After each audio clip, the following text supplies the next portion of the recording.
nothing in the world could ever pay his debt.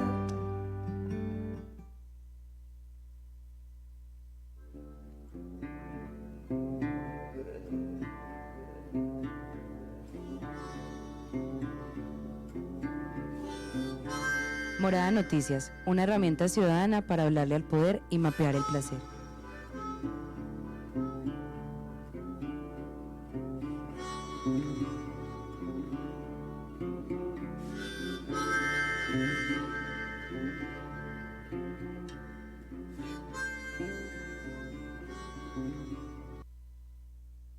Hola y bienvenidos de nuevo a Morada Noticias, este noticiero donde las voces de los soñadores les cuentan la actualidad de esta bella ciudad, este bello valle y este montañoso departamento. Hoy transmitiendo desde la cabina de Morada Estéreo en un jueves de numeral Es para una tarea.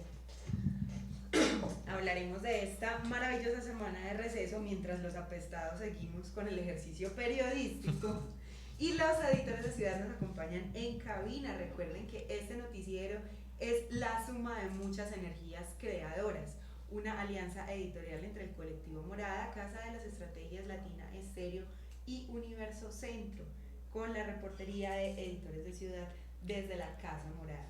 Buenas tardes a mi magia de la consola, Dani Arbeláez, y a los editores de Ciudad que me acompañan hoy, Felipe Palacio y Valentina Luna, quien les habla siempre para ustedes con todo el amor, Laura Valle. Buenas tardes.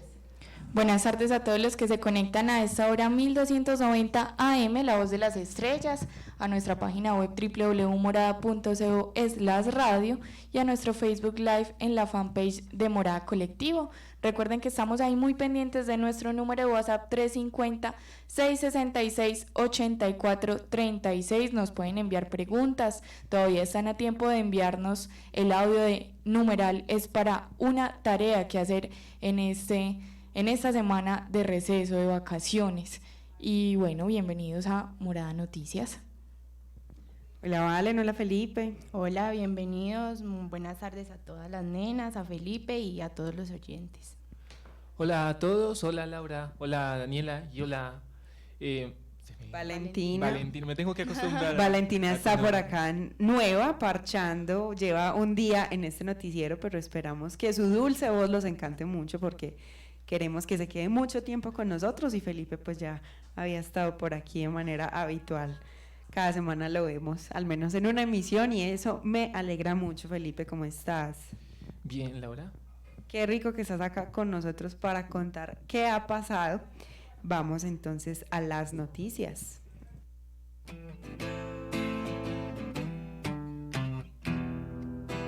Las voces de los soñadores se unen para preguntarle al poder.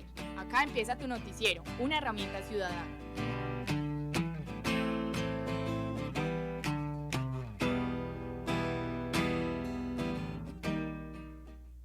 En Morada Estéreo somos defensores de la narración y el periodismo diario porque gracias al prontuario y al récord, a ese registro que llevan los medios de comunicación día a día, es que tenemos una pequeña posibilidad de construir memoria en este país que se le olvidan tan fácil las cosas.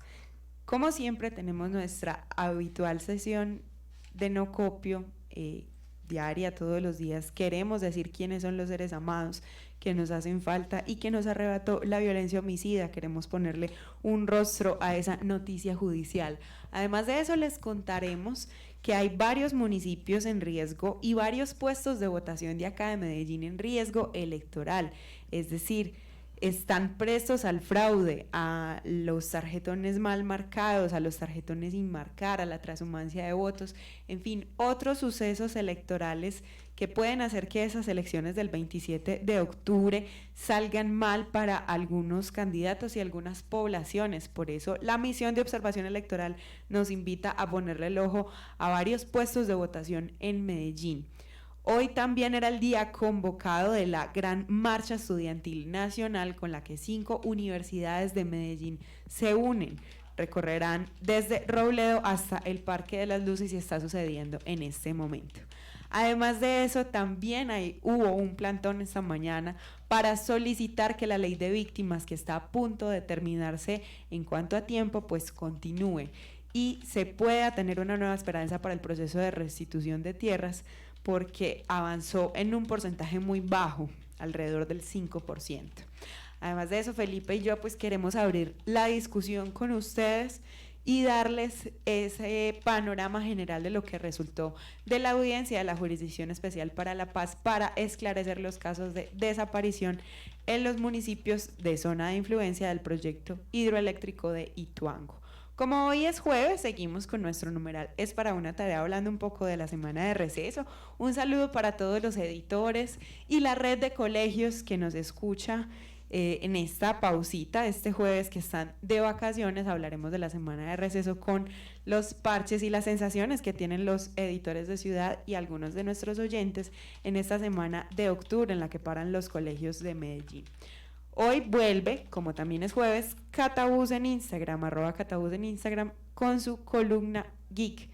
Y tendremos también un poema que nos compartirá Felipe a propósito de las sensaciones que nos dejó esta audiencia de la JEP, y nos unimos a esta mención del Día Internacional de la Salud Mental, porque es algo que tenemos supremamente relegado en Medellín y de lo que tenemos que hablar cada vez más frecuentemente. Bienvenidos a Morada Noticias.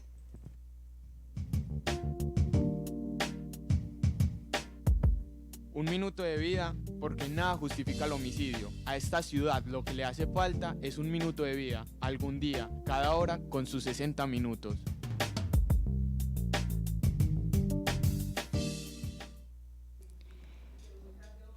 El día de ayer fueron asesinadas 3 personas en la ciudad de Medellín. Un hombre no identificado de aproximadamente 35 años en el barrio Robledo, comuna 7 de la ciudad. Otro hombre no identificado de aproximadamente 30 años en el barrio El Progreso, Castilla. Y Henry Alexander Hernández Velázquez, de 31 años, en el barrio 20 de Julio, comuna 13 de la ciudad. En lo que va transcurrido del año han sido asesinadas 489 personas, 489 seres amados que nos harán falta. Queremos dedicar un minuto de vida porque nada justifica el homicidio.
Y tanto más solos, más desconectados, más distraídos y atareados.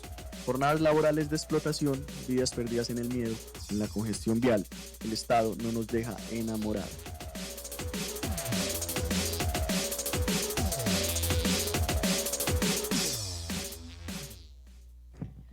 ¿Se acuerdan, chicos, de esas elecciones presidenciales del año pasado donde vimos tantos E14 o tantos formularios de la registraduría donde se registran los votos alterados? Yo me acuerdo que habían muchos memes, porque son como unas rayitas, como si uno estuviera jugando ahorcadito. Entonces en cada rayita había que poner un numerito, pues el conteo que se dio. Y era como si hubiesen hecho que la rayita significara otra cosa. Entonces en vez de un 2, entonces era un 3, y jugaban ahí pues como muy, muy pictográficos, poniendo ahí los los numeritos sobre esas rayitas. Hasta vimos en Dafón una fuente inspirada en ese suceso. Sí, de todo pasó en el conteo de esos votos y bueno, no, de todo pasó en cuanto a memes, porque Sí, el resto no porque pasó nada hasta más. el sol de hoy no sabemos si Hasta el sol de hoy tenemos a Duque ahí. no sabemos si Duque fue elegido legítimamente, si gracias a esta alteración de los E14 es que hoy es presidente, pero este asunto con los formularios de la registraduría o estas formas que tienen que llenar los jurados de votación fueron un delito electoral. Muchas cosas se catalogan como delitos electorales. Comprobar compra de votos o transhumancia, que es inscribir muchas cédulas en un municipio donde supuestamente la gente a la que corresponde esas cédulas no tendría por qué votar. Por ejemplo, tenemos fenómenos como el municipio de Sabaneta, donde vota más gente de la que vive.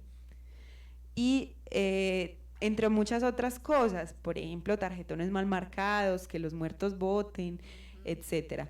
Siempre está pendiente de lo que pasa con las elecciones la Misión de Observación Electoral, que es una entidad, más bien una organización que no depende de ninguna entidad gubernamental ni tampoco de empresas privadas. Es un grupo de ciudadanos y organizaciones sociales que está ahí recibiendo cooperación internacional para vigilar nuestras elecciones. Pues precisamente la MOE alertó de los riesgos electorales que puede tener Antioquia y Medellín ayer. 13 puestos de votación de esta bella ciudad están en riesgo extremo y alto de presentar estas irregularidades que les comentaba el próximo 27 de octubre.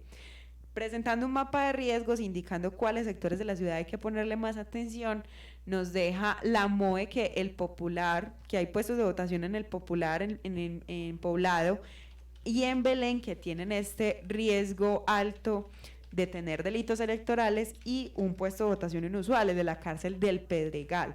Vamos a escuchar a Leider Perdomo, que hace parte de la plataforma CEPA, la plataforma de vigilancia política de la Corporación Viva la Ciudadanía, donde nos cuenta en qué consisten estos riesgos electorales. En 108 de 191 puestos de votación analizados se presenta algún tipo de irregularidad respecto a participación, votos nulos, tarjetones no marcados o dominio electoral, sumando pues elecciones de alcaldía y consejo de Medellín. Esto a partir de antecedentes en los años 2007, 2011 y 2015. De esos 108 puestos con atipicidad o anomalía, se encuentra que la comuna 1, la comuna 2, la 12 y la 7 son comunas con una alta afectación de puestos pues con algún tipo de atipicidades. Y además también se encuentra que los tarjetones no marcados para el consejo y la participación en la elección de alcaldía son las variables analizadas con mayor recurrencia. Cuando se habla ya de riesgos electorales, es decir, de la consolidación de atipicidades en algunos puestos de votación pues que tienen una situación más grave, lo que se encuentra es que en 45 puestos de votación hay riesgo medio, en 11 hay riesgo alto y en 2 hay riesgo extremo. En riesgo alto el riesgo extremo, se encuentra una institución educativa, la Escuela de la Esperanza número 2 del Barrio Popular y el establecimiento carcelario Pedregal pues de Medellín. En riesgo alto, en cambio, se encuentran pues colegios en Santa Cruz, Villahermosa, Laureles Estadio, 2 en Belén y 5 en la comuna 14 de Poblado. Además de eso, la Misión de Observación Electoral también alerta del riesgo en Antioquia. Escuchemos qué dice Verónica Tavares de los municipios de este departamento que están en riesgos electorales. La Misión de Observación Electoral viene realizando su mapa de riesgos, un mapa de riesgos que fue presentado la semana pasada. En este mapa se encontró que 32 municipios del departamento tienen algún nivel de riesgo por factores coincidentes de fraude electoral y de violencia, de los cuales 7 están en riesgo extremo, que son Betania, Cáceres, Ituango, Segovia y Tarazá, y en alto se encuentra 14, Medellín, Bello, Béjico, Murindone, Coclín, Echí, Remedios, Turbo, Anorí, Briceño, El Bagre, Amalfi, San Andrés de Cuerquia, Vigía del Fuerte y Zaragoza. Cuando hacemos una separación de los análisis, es decir, cuando tomamos el departamento y solo analizamos los aspectos relacionados con la violencia, nos damos cuenta que esta violencia está localizada específicamente sobre municipios del nordeste, Bajo Cauca Norte y parte del Urabá antioqueño. mientras que cuando hacemos el análisis solo de fraude electoral, podemos darnos cuenta que está disperso por todo el departamento. No podríamos decir que hay una subregión que se destaque por este nivel de riesgo. Cuando miramos los municipios que se encuentran en riesgo extremo solo por factores de fraude electoral, lo encontramos a municipios como Angostura, Armenia, Uritica, Dabeiba, Granada, Ituango, Tarazá, Toledo y Valdivia. Y con esto nos queda la inquietud de cuál va a ser ese municipio que se van, entre comillas, a robar las elecciones. Esperemos que no haya mucha alteración de los E14 aquí en Medellín, pero ¿qué opinan ustedes, chicos? ¿Será que vamos a tener unas elecciones tranquilas aquí o más bien van a volar cabezas y sangre y mentalidades y conciencias? Pues espera que sean tranquilas. Pero como es tradición en Medellín, siempre tiene que haber sangre, siempre tiene que volar cabezas, porque la gente simplemente no aprende. ¿Qué dice Pipe? No, eso me huele a feo. Ahí hay una cosa muy dura, y es que estas elecciones han sido atípicas. Yo creo que no habíamos tenido unas elecciones como tan pelles, esa es la palabra, ¿sí o qué, Dani? Es que son demasiadas cosas que están mal. Uno, como la cantidad de candidatos. De candidatos es una cosa exagerada. Candidatos que no tienen a veces experiencia en lo público, y bueno, siempre hay que tener una primera vez. Entonces, no, y por ejemplo, bueno, que si hay experiencia en lo público, como por ejemplo el caso del ex candidato César Hernández, que listo, sí, gerente de Metroplus, pero dice que quería ser alcalde de Medellín porque él soñaba con ser alcalde. O sea, no me interesa nada la ciudad, yo quiero ser alcalde y de malas, quiero ser alcalde. Yo creo que todos están mucho en esa tónica, pues, o inclusive cuando dice, no, es que yo sueño por trabajar por Medellín, pues es el discurso comprado, pero realmente hay unos egos muy tremendos jugándose la figura de ser el alcalde de la ciudad. Bueno, y pasando a otros temas, aquí solo estamos contando hoy para ustedes, narrando hoy para ustedes gente graduada, pero yo creo que a todos nos tocó al menos las últimas veces de esa semana de receso. Sí, pero pues no sé, a mí me parecía muy triste porque era una semana y yo ya desde el lunes estaba pensando en que ya tenía que entrar. O sea, Pipe es como el ansioso. No la disfrutaba nada. Sí, pues yo siempre he disfrutado, siempre he disfrutado más las de fin de año, porque son las 4 las completicas. Pero entonces eso me pone en una autocrítica. Qué rabia, apenas es 1 de diciembre y entro el 16 de enero. No puede ser. Pero eso también me lleva a una autocrítica, pues yo porque estoy anhelando más las vacaciones que el estudio. Entonces, como que las vacaciones sirven de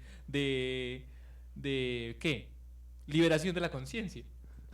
O tal vez explorar otros tipos de conciencia. Por ejemplo, Valen, ¿qué hacía en sus últimas semanas de receso? Bueno, pues yo en mis semanas de receso y en casi todas las vacaciones hacía mucho trabajo comunitario, porque mi mamá pues es una gran líder y siempre desde pequeña me inculcó eso. Entonces, así no estuviera Felipe, a María no le da pena. Si no estuviera estudiando en el colegio, igual estaba estudiando en alguna otra parte, pero tenía que estudiar. No, exacto, pues yo hablo que sí, la cosa es que se piensa que las vacaciones es algo para dejar el pensamiento en el bolsito y no, pues no. Lo que me he dado cuenta, por ejemplo, cuando he entrado a la universidad, que yo a veces disfruto mucho de las vacaciones leyendo. Sí, uno empieza a disfrutar la lectura por placer cuando entra a la universidad. Ya no lo hace por gusto, sino por placer. Sí, es que es...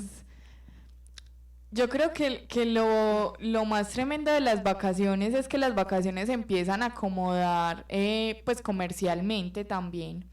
Entonces la ciudad empieza a hacer unas ofertas comerciales justo en temporadas de vacaciones. Entonces lo que es mitad de año, lo que es esta semana de octubre, que ya también tiene pues ahí su comercio, y lo que es fin de año, entonces empiezan como unos circuitos de consumo muy, muy raros. Entonces es ahí cuando uno se empieza a sentir como como por fuera del parche. Pues a mí me pasaba eso, como este asunto de la temporada alta, entonces es como pasear y como que hay una lista de cosas que el consumo te propone hacer, y si no quieres hacer eso, estás como desparchado, pero realmente hay que hacerle la jugada y armar nuestros parches por fuera de ese consumo. Y en la línea de lo que estás diciendo, yo sentía mucho eso, por ejemplo, en diciembre. Yo estoy hablando pues cuando era pequeño, porque pues hay que tener en cuenta que uno cambia en muchos aspectos. Pero cuando era pequeño, por ejemplo, estaba esperando el traído. Claro. Estaba esperando el traído. Y yo me empecé a dar cuenta de que una vez que terminaba el traído, pues ya me había dado cuenta de que el niño Dios era No más digamos padre. eso al aire, Felipe. No sabemos quién nos está escuchando. Bueno. Todos los que nos estén escuchando, el niño Dios son los papás. Pobres corazones rotos. Ah, caray. Bueno, el caso...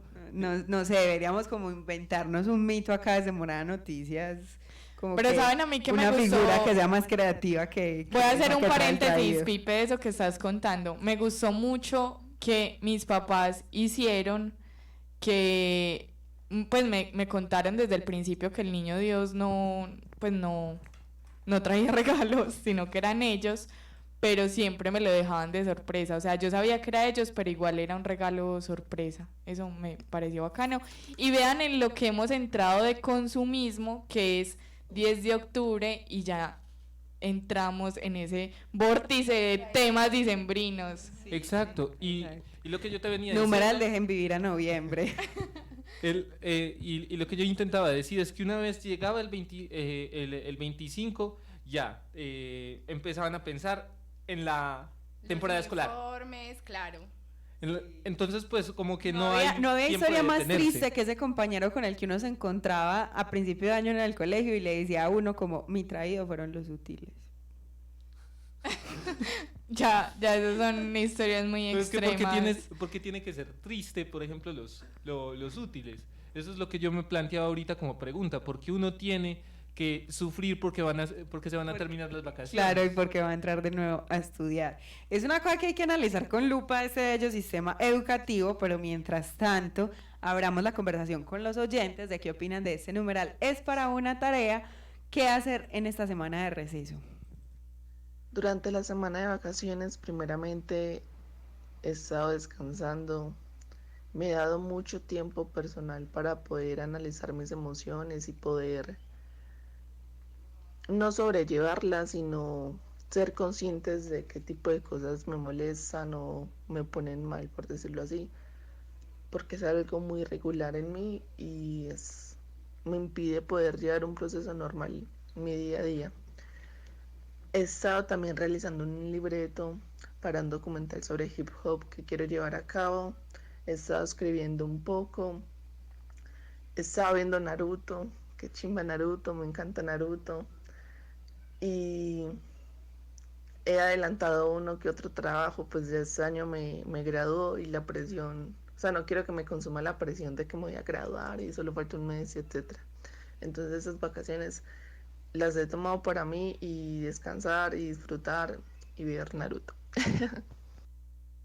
Eso sí que es duro, graduarse, porque uno siente que uno se va a graduar y todo va a ser maravilloso, todos los sentidos, y va no a salir a solamente el devorarse colegio. el mundo, y luego llega enero y uno se da cuenta que no tiene nada que hacer porque ya no hay regreso al colegio.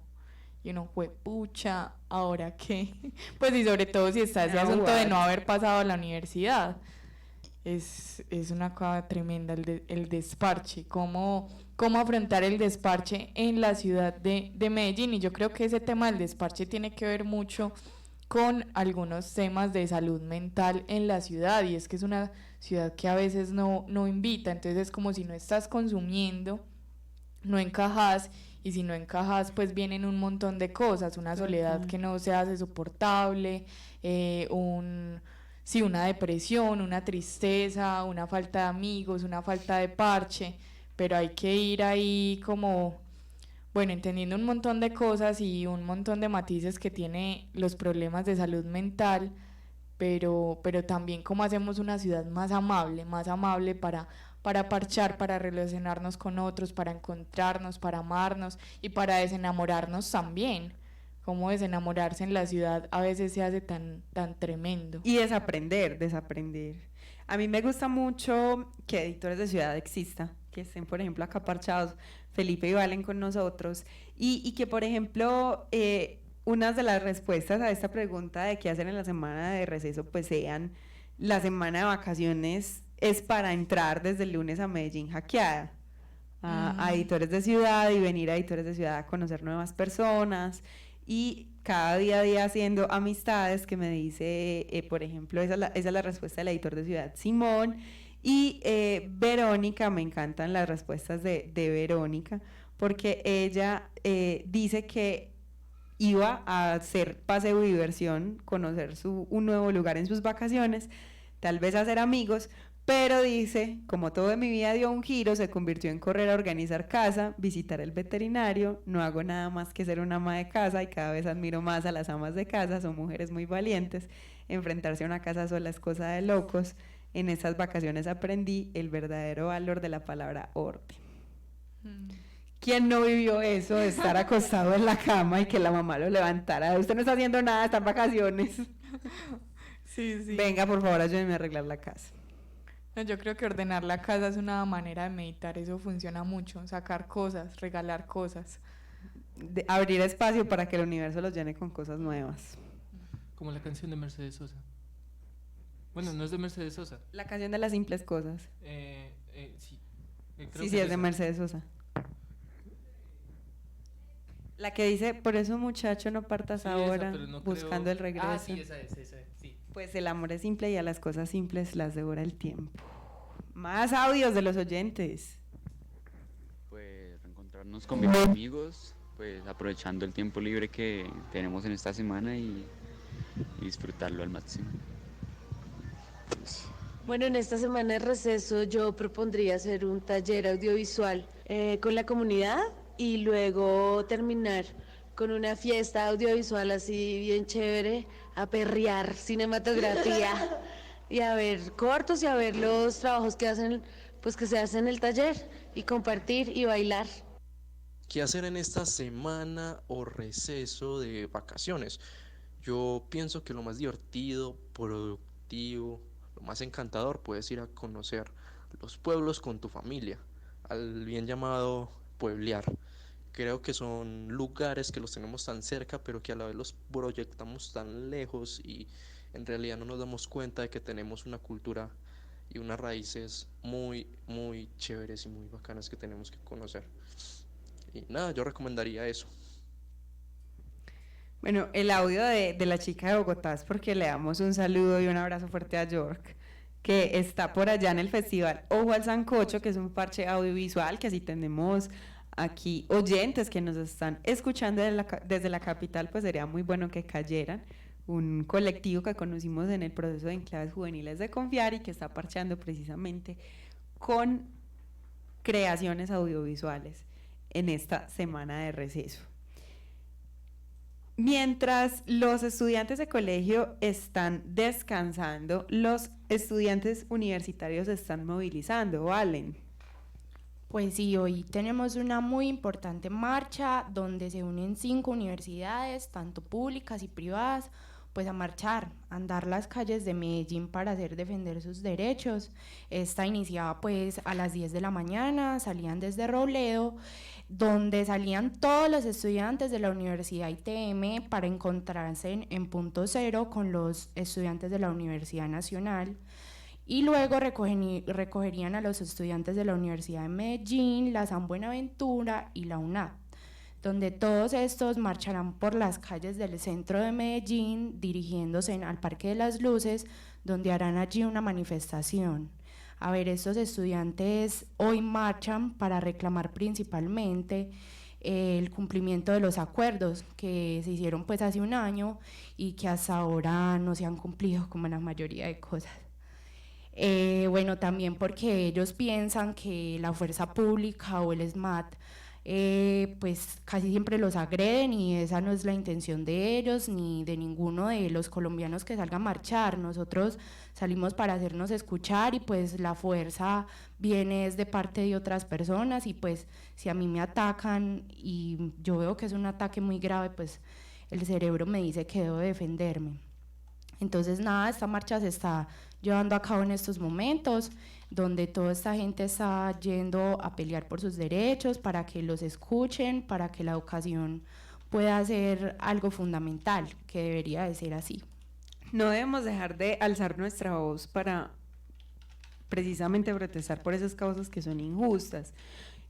Hay una situación muy álgida que está pasando en el país vecino de Ecuador, están reprimiendo toda la protesta social que se ha dado por los últimos incrementos que ha hecho el presidente Lenín Moreno de la gasolina. Resulta que eso básicamente movilizó a toda la población civil y a esto se le sumó que el movimiento indígena de Ecuador, que es uno de los movimientos sociales más fuertes, pues se fuera casi que hasta la capital a tomarse el centro y el presidente decidió pasar la sede de gobierno a Guayaquil. La represión es tremenda, por ejemplo, nuestros amigos de Huambra que estuvieron por aquí la semana pasada visitando Morada Estéreo, pues están ahí cubriendo y sufriendo estas consecuencias de la represión del Estado y a nosotros nos pasa lo mismo acá con el SMAD y vemos cómo atacan a los estudiantes, cómo el vandalismo está en el discurso de los medios de comunicación, pero tenemos que continuar con la protesta social y el movimiento estudiantil, pues porque finalmente eso ha logrado que mantengamos la universidad pública, que es uno de los patrimonios más grandes que tenemos, aunque hubo por ahí un paso en falso de la Universidad de Antioquia, del que Pipe y yo les contaremos más adelante. Pero antes de eso hubo otra movilización aparte de la de los estudiantes. Hoy, Dani. Sí, hoy precisamente hay un suceso muy importante y es que se está hablando de la ley de restitución de tierra, la ley de víctimas, pues que ya va a tener vigencia en el 2021. Hay un plantón en Medellín por las víctimas 10 años más para exigir que se amplíe la vigencia de esta ley, que es la 1448 del 2011, de víctimas y restitución de tierras. Varias víctimas y organizaciones de la sociedad civil están desde las 10 a.m. ahí frente al edificio del Café, que es donde está ubicada la sede territorial de Antioquia de la Unidad de Víctimas, como acción de respaldo a esta audiencia que está sucediendo en este momento, una audiencia pública de la Corte Constitucional por petición para ampliar la ley. Solo se ha restituido el 4,9% de las tierras despojadas, eso es muy poquito, y además se han rechazado el 65% de las peticiones que hay, de las solicitudes que hay. Las cifras son más o menos así, hay 6.500.000 hectáreas abandonadas o despojadas en Medellín, ¿cierto? Que están ahí mapeadas. Y se ha devuelto solamente 362.755 hectáreas de esa tierra. Eso corresponde al 4,9%. Eso es muy, muy, muy poquito. Y además, pues como los argumentos para el rechazo de estas solicitudes que se han rechazado, 65%, tiene que ver con un montón de enredos que hay en todo este tema de las tierras en Colombia, y es que hay, digamos, otros dueños legítimos. O sea, ¿cómo saber cuál es el dueño legítimo? Porque empiezan a suceder muchísimas cosas. Por ejemplo, que alguien haya comprado una tierra a un precio muy bajo y que tenga todos los papeles al día, todo el catastro, no sabía que la estaba comprando de manera ilegal, ya lleva unos 10 años viviendo en esa tierra, pero resulta que esa tierra en un pasado fue desalojado su dueño real. Entonces ahí, ¿cuál es el legítimo? ¿El primero que fue desalojado o el segundo que fue engañado en una venta? También muchas empresas que se tomaron predios. Ahí entonces ahí empieza a haber pues como una lucha con todo este tema. Y también puede ser que hayan personas desplazadas que estén reclamando tierras que al día de hoy son tierras que están nombradas como reserva natural. Entonces no pueden ser devueltas. Ahí empiezan a haber un montón de casos y además algo que tiene muy indignadas a las víctimas de este tema, pues de los desalojos y de haber quedado sin su tierra, es que los opositores es el nombre que se le da pues a las personas que ya están habitando algunos predios, porque no todo está abandonado, sino que las tierras volvieron a ser habitadas. Se les dio al 40% de esos opositores, se les dieron beneficios como que pudieron conservar los predios, es decir, el nuevo dueño se quedó con el predio. Se quedó con el predio y no se le respondió a la primera víctima que fue desalojada de esa tierra. Y lo que vimos mucho en una noticia, Dani, hace poco que cubrimos de esta restitución de tierras, es que el Estado muchas veces por esta ley de víctimas lo que opta por hacer es pagarle al campesino que le despojaron la tierra y ya. O sea, claro. no hacer como ningún otro proceso que tiene que ver con tantas cosas y tantas ideas, tantos arraigos al territorio y tanta identidad que hay aquí involucrada. Claro, y espérate que no he terminado pues como con este tema de los beneficios que se le ha dado al tema de opositores, y es que además de poder conservar la propiedad, si no la podían conservar, fueron compensados con otro predio. O sea, gastan todo un montón de cosas en reubicar a... Imagínate, Felipe, que te quito tu casa en Laureles y te mando para Guayabal. Y esa casa que le quitaron a él, se la dan a otra persona. Bueno, el caso es que no vivo en Laureles. De hecho, me la quitaste aquí en la palabra y me duele. Es cierto, que te vi en la América. Bueno, ahí pasan un montón de cosas. Y hay otros que han recibido subsidios. Entonces, es un tema muy complicado ese, la restitución de tierras. Además, hay otra cifra más alarmante, y es que aunque hay como 75,000 solicitudes que están por revisar, bueno, realmente 122,000 solicitudes se han hecho, pero hay 75,000 solicitudes que se están revisando en este momento. Se dice que hay 66% de las víctimas que no han presentado nunca una solicitud ante la ley 1448 para aplicar a la restitución de sus tierras. Entonces eso hay un tema, y bueno, la audiencia que se está haciendo hoy es precisamente para eso, para que se amplíen 10 años más y tener más tiempo de abordar todas estas situaciones que hay al interior de cada uno de los casos de restitución de tierras de estas víctimas desalojadas, y que es un tema muy complejo de país porque no hemos podido resolver el tema de las tierras, el arraigo, el morar Colombia. Y eso directamente relacionado con el asunto agrario. ¿Qué pasa con nuestros campesinos en Colombia? ¿Y qué pasa, por ejemplo, con un pueblo como el que recorre todo el cañón del río Cauca? Felipe y yo estuvimos cubriendo la audiencia territorial, una nueva audiencia donde la Jurisdicción Especial para la Paz, en representación de 4 de sus magistrados, llegaron hasta Medellín para tratar de esclarecer con las organizaciones sociales que solicitaron medidas cautelares ante esta entidad, el MOVICE, el Movimiento Nacional de Víctimas de Crímenes de Estado, también la organización Ríos Vivos, que es todo este conglomerado de campesinos y de pescadores que antes se abastecían del río Cauca y que han estado en una constante lucha con EPM desde que se planeó el proyecto hidroeléctrico Ituango. Le solicitaron a la JEP que viniera y que por favor los escuchara y los pusiera a dialogar con las entidades que creen les están violando sus derechos. Esto sucedió el 8 y el 9 de octubre, es decir, ayer y antier, y nos quedamos con varios sinsabores de esta audiencia. Pues el primero es que no hubo información concreta sobre desaparecidos. Están buscando, según la organización Ríos Vivos, a 1.013 personas en toda esta zona de influencia del proyecto hidroeléctrico de Ituango, y solamente se habla de alrededor de unos 150 cuerpos que ya han sido encontrados, desaparecidos encontrados, pero que ya hay una represa del tamaño de 2 edificios Coltejer y medios inundada con agua, y debajo de toda esa agua puede haber personas desaparecidas. Pipe.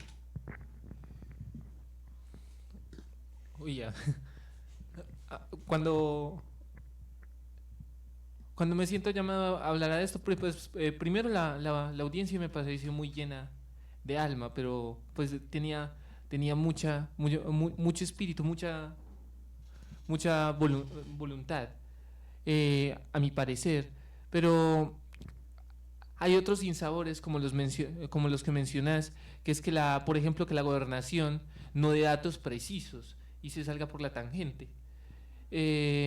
Había 3 entidades importantes, por decirlo así, citadas a dar cuenta de desaparecidos en este cañón del río Cauca, como dice Felipe, pues la Gobernación de Antioquia, la Fiscalía General de la Nación y pues en cuanto a sociedades del lado más estatal, EPM, que es el constructor de Hidroituango. También alrededor pues estaban la Fundación Socia, que hizo una gestión social en el territorio precisamente para exhumar cuerpos, que esto vamos a conocer más en qué consistió en la voz del abogado de Ríos Vivos, y también estuvo la organización no gubernamental Équitas, que siendo no gubernamental tenía muchas más cifras de desaparecidos que la misma gobernación o la fiscalía. Sí, de hecho, algo que reiteraba la delegada de la gobernación es que se ceñían a los datos de la fiscalía y antes la organización Ríos Vivos había dicho que las cifras de la fiscalía no correspondían con otras cifras que ya habían sido corroboradas. Que no me acuerdo qué entidad era la que decía esas cifras. Bueno, ahí hay un asunto muy complejo, yo creo que Felipe no lo tiene claro, yo también me demoré mucho en entenderlo, y es que en 2017, cuando EPM empezó casi que a limpiar el terreno, a desalojarlo todo para que la represa existiera, se exhumaron cuerpos de 3 cementerios en municipios como Sabana Larga, Peque, Buritica, donde pues un cementerio puede tener personas que sus familiares enterraron, digamos, de manera explícita, pero también puede tener cuerpos de personas que no habían sido reconocidas ni reclamadas. Entonces resulta que EPM en el proceso de Hidroituango exhumó 367 cuerpos, y el resultado que salió en esta audiencia es que solo entregaron 25 de esos 367. Y aunque estas personas estaban en cementerios, y es posible que estos restos correspondan a personas que murieron hace años, que tuvieron su familia, también es posible que en estas zonas hubiera personas desaparecidas. Entonces, resulta que en la audiencia salió esta verdad de que EPM había hecho eso a través de la Fundación Socia, que hizo un proceso de gestión social y fue contratada para un proceso de gestión social en el territorio, y resulta que el resto de estos cuerpos, específicamente 342, hoy están en la Universidad de Antioquia sin identificar y por supuesto sin reclamar. Y esto no lo sabían las comunidades, no lo sabía la gente afectada, no lo sabía la organización Ríos Vivos, no lo sabía el movimiento de víctimas de crímenes de Estado. Y la Fiscalía tiene ahí un asunto raro con Socia, porque entonces lo que dice Socia es que ellos no tenían autorización para exhumar cuerpos por vía judicial, y es cierto, pero lo que dio a entender la Fiscalía es que se apegaron de los datos de desaparición que tenía Socia. O sea, la Fiscalía fue completamente negligente en decretar que la zona de inundación del proyecto Hidroituango estaba libre de desaparecidos, cuando ni siquiera saben ni la cifra concreta de desaparecidos, y dejaron que una organización privada hiciera su trabajo. Escuchemos qué dice Alirio Uribe, él es el abogado del movimiento Ríos Vivos.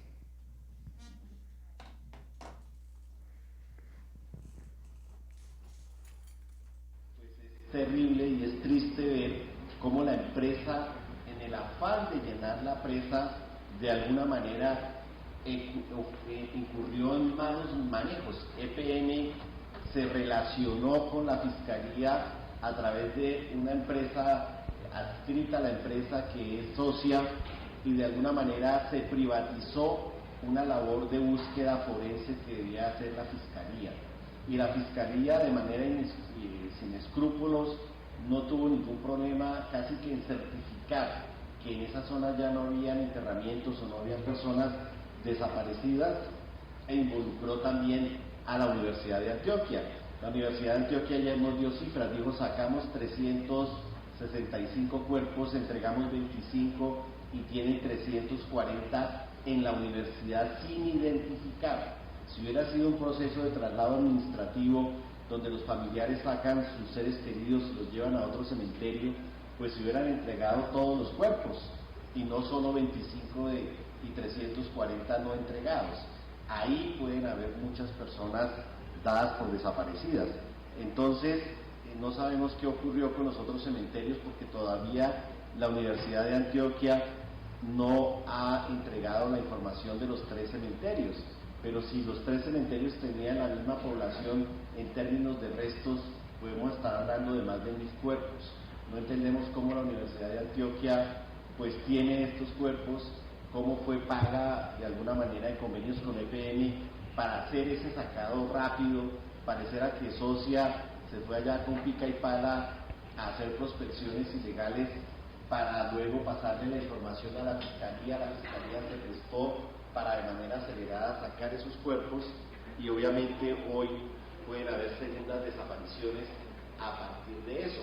Se lavaron prendas, se modificaron las escenas de los crímenes, la evidencia física que podría dar lugar al esclarecimiento posterior.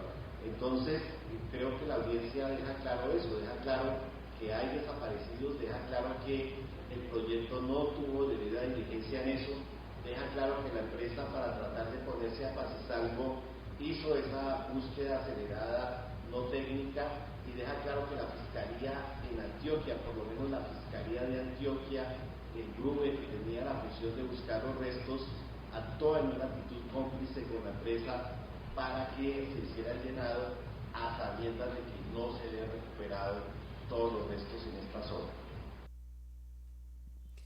Ahí está ese recuento de la audiencia que nos hace el abogado del movimiento Ríos Vivos, y lo que nos queda es ese asunto de que, por ejemplo, y esto también fue algo nuevo de las horas finales de la audiencia de ayer, por ejemplo, las FARC, aunque no tenía una cifra consolidada de desaparecidos, y no tiene por qué, pues porque no es la primera organización llamada a tener esta cifra, sino la Fiscalía o la Gobernación, sí llegaron a decir: estamos dispuestos a colaborar y les ofrecemos perdón a las víctimas, les pedimos perdón a las víctimas, perdón.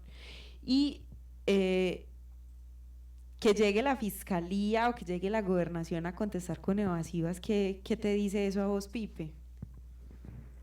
Pues eso, de una vez a mí me muestra el talante flaco de esas entidades.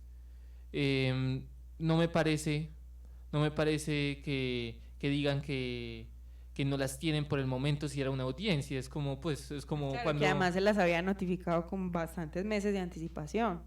Sí, pues y tienen que responder, es un territorio bajo su jurisdicción. Pues sí, bajo su responsabilidad. Entonces, pues no sé, a mí me pareció muy indignante, pero muy diciente su actitud. Bueno, ahí nos queda este sinsabor de lo que fue esta audiencia territorial, y para pasar este trago amargo, démosle paso a otro tipo de informaciones, la columna de los jueves que nos gusta tanto y que nos alivia tanto el alma, de @catabús en Instagram.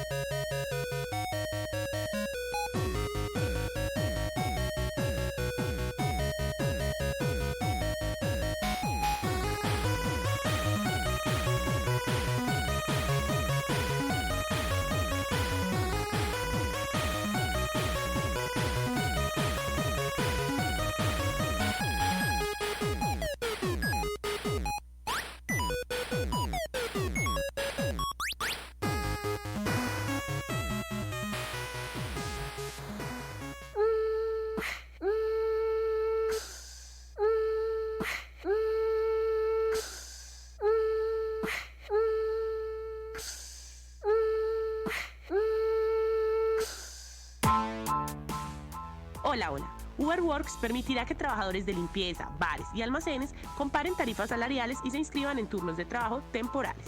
La APP se lanza el siguiente viernes, iniciando exclusivamente en Estados Unidos. Competirá con una serie de aplicaciones de trabajo y la medida surge en momentos en que en varias partes del mundo se está reforzando la regulación sobre las operaciones de Uber como empresa de transporte. Un beeper es un dispositivo pequeño que en un principio recibía por pitidos mensajes de texto y después evolucionó un poco y en algunos países aún sigue siendo un canal de comunicación. Pues esta semana Japón dice adiós al servicio de beeper, pues sí, aún seguían usando este localizador personal que desde la época de los 80 es súper famoso y hace unos 30 años era el accesorio imprescindible para todo ejecutivo de negocios, pues ahora los localizadores beeper raramente son usados y de hecho cada vez más países están dando por finalizado este servicio. Así pues que Tokio se despide del beeper. Y el responsable de la noticia geek de esta semana más importante es Sony, pues nos presenta su nueva generación en consolas PlayStation 5. Aún no se ha dado a conocer en su totalidad el diseño, pero mantendrá su lector óptico de discos. El control de esta nueva consola implementará un sistema de retroalimentación táctil que reemplazará la actual de la tecnología de vibración que conocemos en la mayoría de los videojuegos actuales de las consolas. Realmente sientes una gama mucho más amplia de respuestas cuando chocas contra una pared, el auto de carreras o cuando algo ocurre en el campo de juego de un deporte. 1000 puntos para Sony y recuerden, aquí no contamos historias, aquí desbloqueamos logros. Reportó para Morada Noticias Catalina Bustamante, @Catabus en Instagram.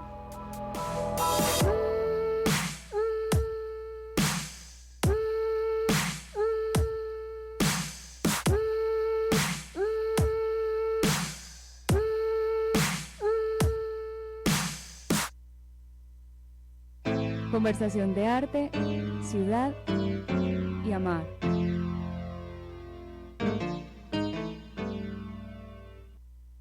¿Yo qué hago en vacaciones? Pues primero que nada dormir, pues uno aprovecha mucho el tiempo para estar durmiendo y estar haciendo pereza en la casa.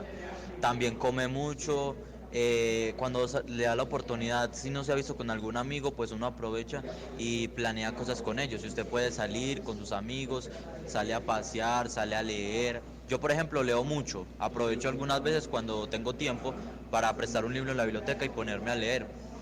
Además, cuando no tengo algunas tareas, pues aprovecho como para desatrasarme y entender un poquito del tema, pero claro que esto casi no lo hace.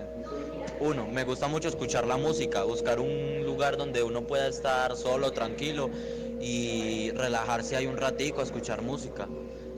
Busca estar con los amigos y si tiene una novia o un amor, pues pasar el tiempo con ella.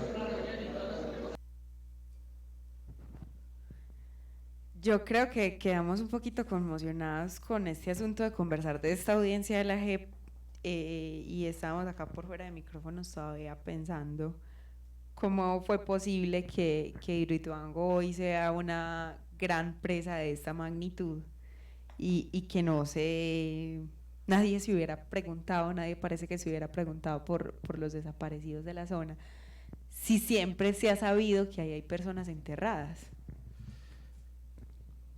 Sí, y es que se le da un enfoque desde los mismos medios de comunicación, se le da un enfoque de que ahí se va a producir mucha energía. De hecho, yo creo que ese es el discurso de progreso. Exacto, que de ahí se va a dar la mayoría de energía para el país, que toda esta cosa, pero es que ¿qué hay más allá de eso?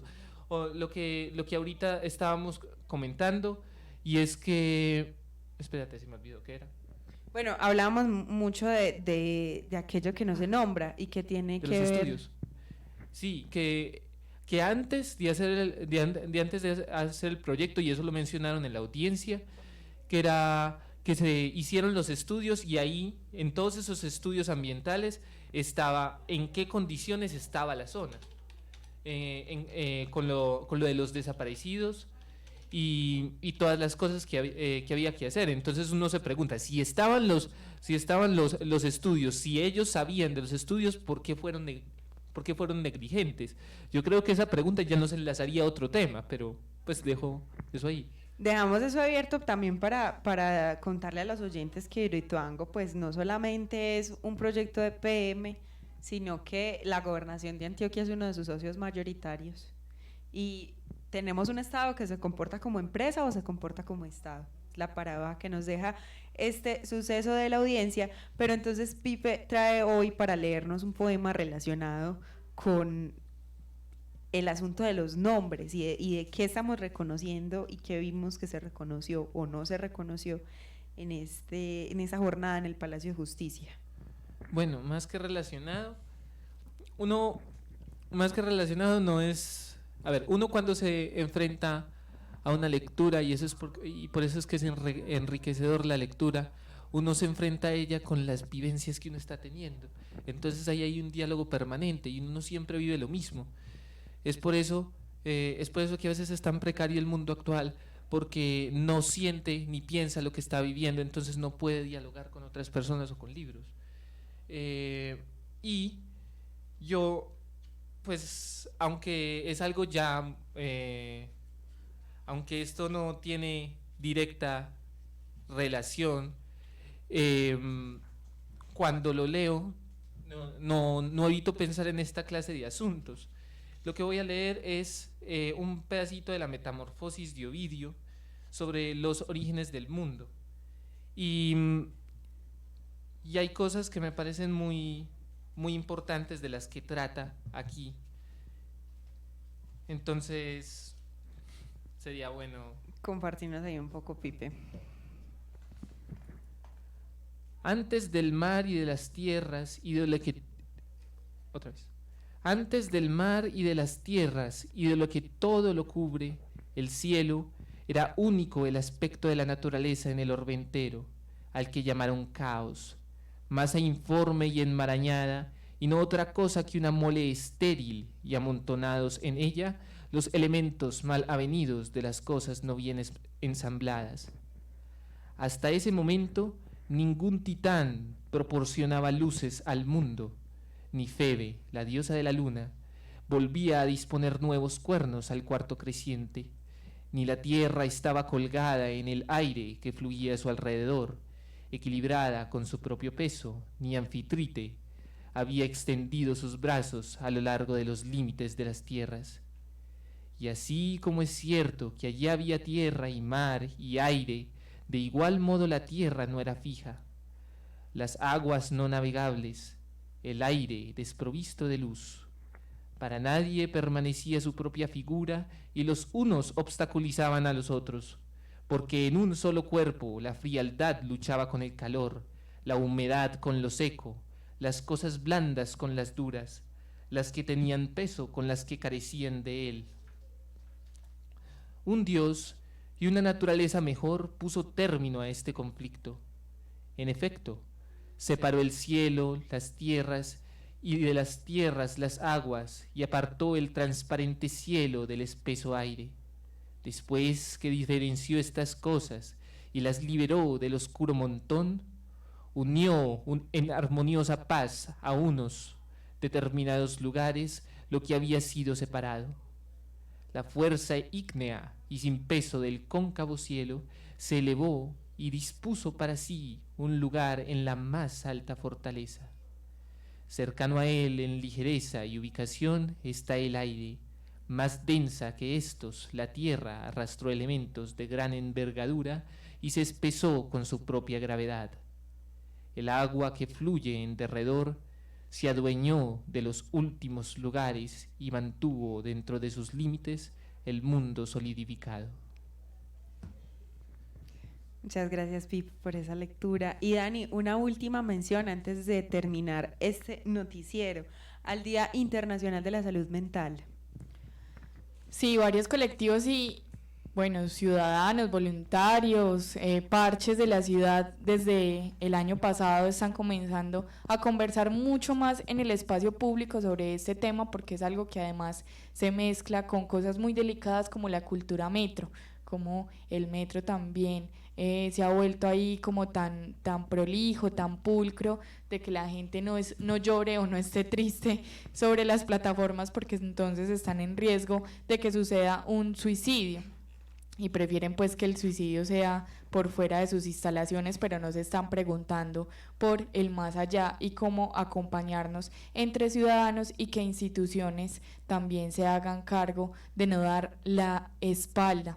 Hay entonces unas charlas que se están haciendo de manera habitual cada 15 días que se llaman ¿Cómo vamos de abismo? Y bueno, las publican por ahí por redes sociales, a veces se hacen en el Guanábano, a veces en otros cafés de la ciudad para que estén ahí muy pendientes. Y próximamente en las ondas sonoras de Morada Noticias también vamos a tener un pequeño podcast para que comencemos a hablar de esto que ni siquiera sabemos cómo por dónde agarrarlo, por dónde empezar, porque digamos que es un tema al que le hemos dado la espalda por mucho tiempo, entonces se hace nuevo y extraño, pero es una responsabilidad que tenemos porque de cada 3 homicidios que suceden en la ciudad sucede un suicidio. Es decir, es una cifra alarmante, es bastante alta, pero nos han convencido pues que somos el país más alegre del mundo, la ciudad más animada y bueno, hay otras cosas que pasan ahí. No hay nada de malo con estar triste, sentirse mal. Exacto. Y sobre todo hablar del asunto. Un último anuncio también antes de irnos y despedirnos por hoy. La Biblioteca Diversa nos invita a un recital de poesía insumisa para celebrar con música, arte y poesía la rebeldía lésbica en Medellín 2019. Mañana se van a reunir desde las 8 de la noche en la carrera 42, número 5458. Por ahí se los dejamos en los hilos de Twitter. Recuerden estar pendientes de nuestras redes sociales para que interactúen con nosotros en @moradamed, en Twitter, Instagram moradamed y siempre hacia donde transmitimos todos los días en vivo, Facebook Live en Morada Colectivo. Muchas gracias por habernos sintonizado, gracias por ayudarnos también a sobrellevar la vida en esta ciudad, en este departamento y en este país con mucha rebeldía amorosa y periodismo. Siempre habla y prepara las noticias para ustedes Laura Bayer en compañía de Dani Arbeláez, hoy en la magia de la consola, y los editores de Ciudad Valentina Luna y Felipe Palacio que estuvieron con nosotros. Muchas gracias, chicos. Gracias. Chao. Y gracias a ustedes los oyentes. Mañana nos seguimos viendo y escuchando. Chao, chao.